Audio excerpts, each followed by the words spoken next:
Well, that's an interesting question because it depends with the lenses that you are reading that with.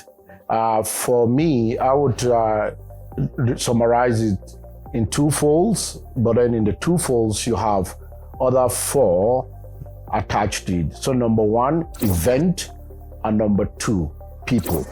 Under event, you can summarize the book of Genesis with the idea of the formation of the earth, the fall as a result of sin, and the flood as a result of the Tower of Babel, where there was completely a disorganization of the entire human entity at that time for the immersion of Noah and the new generation that started from Noah.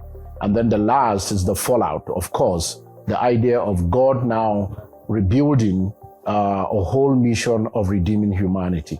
So that is under event. But of course, the most important thing, it's not that God builds his mission about humanity around events. He builds it around people.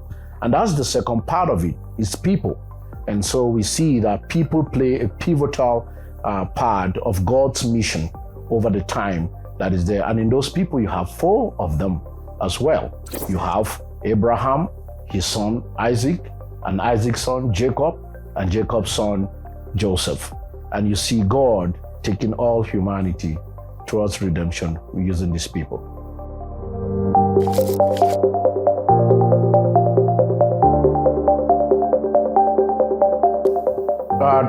One, you say one, but I will give you two. Number one, that our God is a missional God. He is in a mission to redeem humanity to himself. But number two, the importance of relationship in accomplishing the purpose of God. In all of God's history, God wants to interact with humanity, and he wants humanity to interact with one another in order for the mission of God to be fulfilled on earth.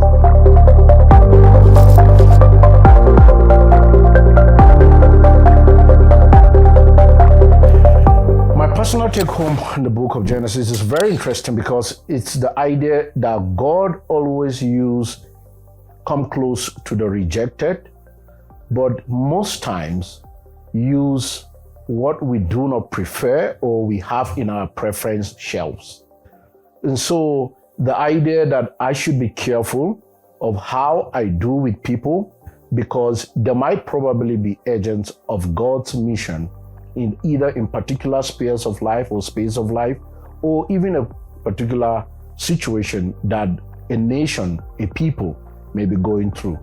God is very, very particular of who he uses, but most times not what humans are placing as the place of or agents of God. So it's not about familiarity, it's about who God wants to use.